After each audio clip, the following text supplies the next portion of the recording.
religion is always much more a matter of identity than it is a matter of beliefs and practices. When you say, I am a Muslim, I am a Jew, I am a Hindu, I am a Christian, you're making not a faith statement, but an identity statement. And so it's about who you are as a human being. And so it wraps itself in your politics, in your culture, in your society, in your economic views.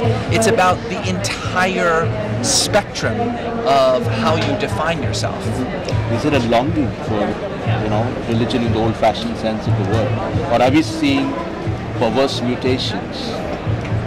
I think both is true. I mean, I think what the polls are showing is that religious identification, people who define themselves according to their religious identities, more so than they define themselves according to their ethnic or nationalistic identity, that is on the rise. And I think that's on the rise because other forms of identity are starting to collapse. Nationalism is starting to collapse. Ethnicity doesn't mean what what it used to mean anymore.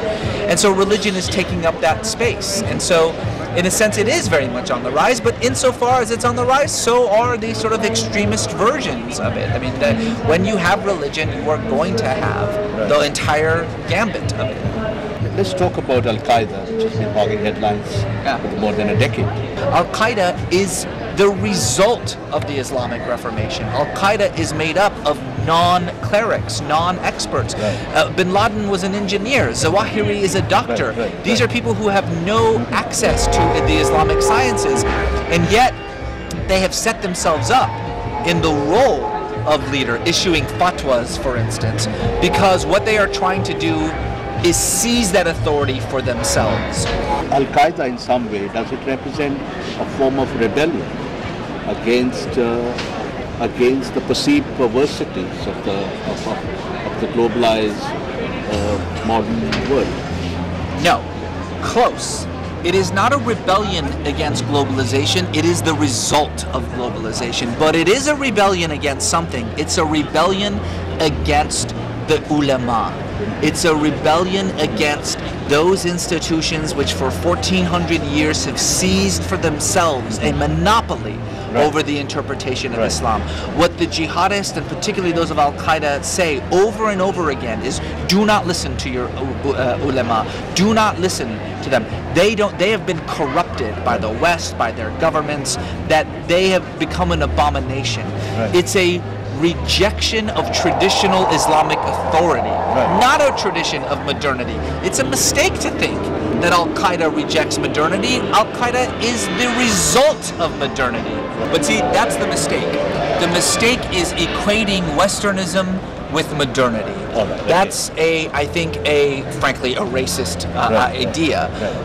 It's not that Al-Qaeda rejects modernity. Al-Qaeda rejects the West, and so we just assume that it rejects modernity because we think the West and modernity are the same thing. They are not. Al-Qaeda presents an alternative modernity. The truth is that Al-Qaeda is the stepchild of globalization. The world in which they envision, a world without borders, a world that is controlled as a single entity, that is globalization. In many ways, take out the violence, the bigotry, and the way that they talk about the world they envision is the way that most globalists talk about the world that they envision. Do you see a secular Iran emerging in the near future? How do you look at the future of Iran and its relationship with Islam? Secular is the wrong word, because the truth is that the idea of secularism is predicated on the notion that religion shouldn't have a role in public life. And even those Iranians who loathe the mullahs wouldn't say that. I think what we are talking about is an Iran in which you get to choose for yourself what you want to do and what you want to believe. You're right, Iran is a schizophrenic nation. It has always been a schizophrenic nation. It has multiple identities battling with each other, and certainly this idea of modernity and traditionalism is one of them.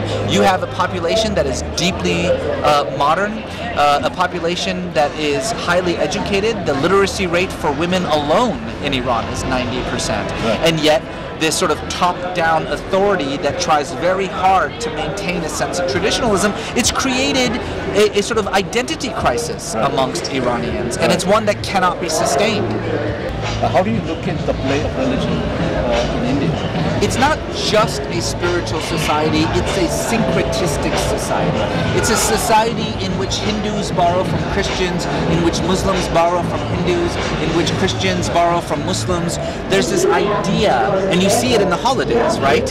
You know, this idea that while there are different communities and different identities, that there is a shared soil that all of them come from, which is why I reject the kind of communalism and sectarianism that is often preached by so many Indians, and particularly Indian politicians, that, oh no, if you want to be Indian, you have to be this and not that.